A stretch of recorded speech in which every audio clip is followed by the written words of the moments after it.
Blending modes are an awesome tool in After Effects, and they work almost exactly in After Effects as they do in Photoshop.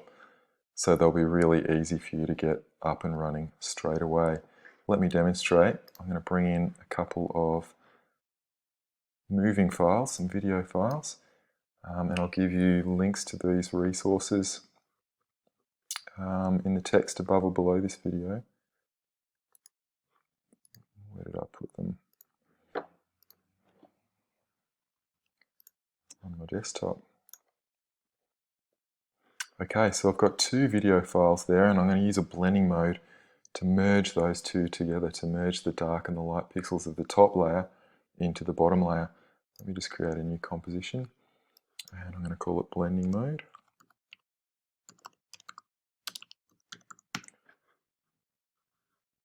Square format,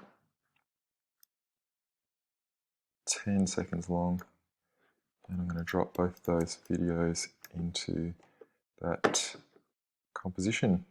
Both of those videos are pretty high res. Hopefully you don't have too many problems using them, but I'm going to bring them down in scale so that they're a little easier for me to handle, or they fit more appropriately into this format.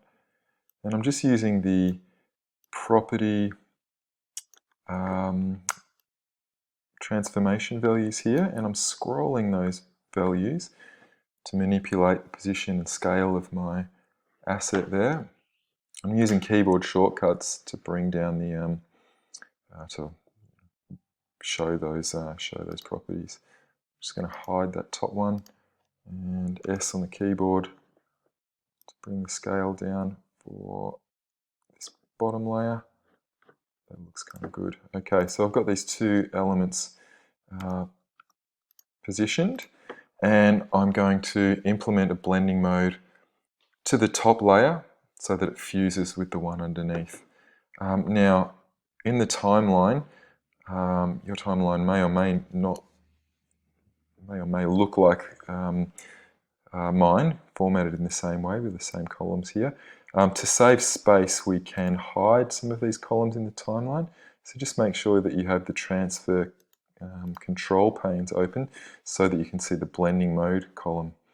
And if I select a layer and pull down a blending mode, just like in Photoshop, I can choose from all of these familiar blending modes, multiply, overlay, etc.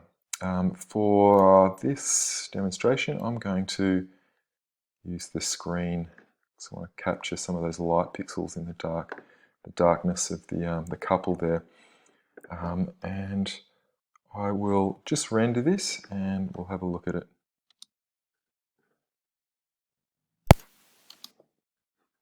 So I've just rendered a few seconds there, and you can see those two bits of video merging together nicely.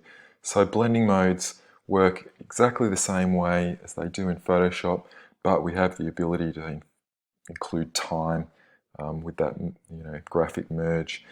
There are a couple of blending modes in After Effects that are specific and have some useful purposes. I'm going to bring in a third asset here, and it's going to be an Illustrator graphic.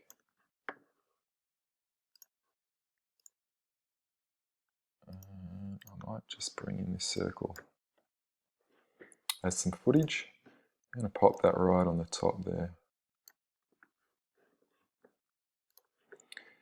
Okay, so we've got this grey graphic here. I'm going to turn on its collapse transformation option here so that it remains nice and crisp as a vector. And I can use what is called a stencil or a silhouette blending mode to create kind of a mask or a matte to the layers underneath. And I'll select Stencil Alpha, and you can see what happens there.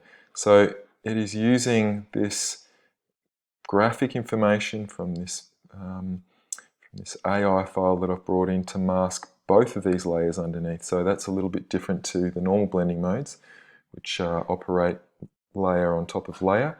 The Stencil Alpha works on top of all of the layers below. And you can see that this area here has become transparent if I change that background color under composition settings to red. You'll see that we have this transparency there. I'm just going to undo that. And so that's fantastic. We have the ability to use that Stencil Alpha blending mode to mask out graphics or animation or video using our own kind of design work, which is fantastic. And I can animate this. I can animate the layer with the Stencil Alpha applied to it. And if I just do a quick little animation here of the scale of this it's not a mask, it's a graphic with the Stencil Alpha blending mode applied. You can see that animation occurring, and it's actually that animated graphic is masking out those layers underneath. So that's the Stencil Alpha blending mode. The Stencil Luma is similar, but it not only uses the kind of the graphic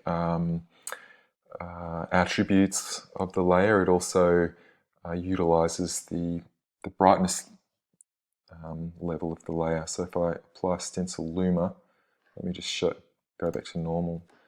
I've got a grey, 50% grey graphic. If I apply Stencil Luma, you can see that it's masked out my material underneath, but it's also done that to let that 50% transparency.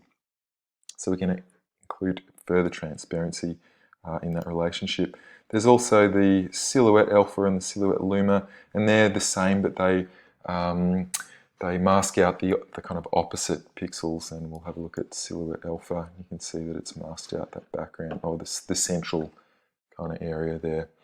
So that's blending modes in After Effects. They operate exactly the same way as they do in Photoshop, so you'll probably be able to get up and running with that very quickly. But also we do have the Stencil Alpha, Stencil Luma, Silhouette Alpha, and Silhouette Luma to use for masking purposes, and they're at our disposal.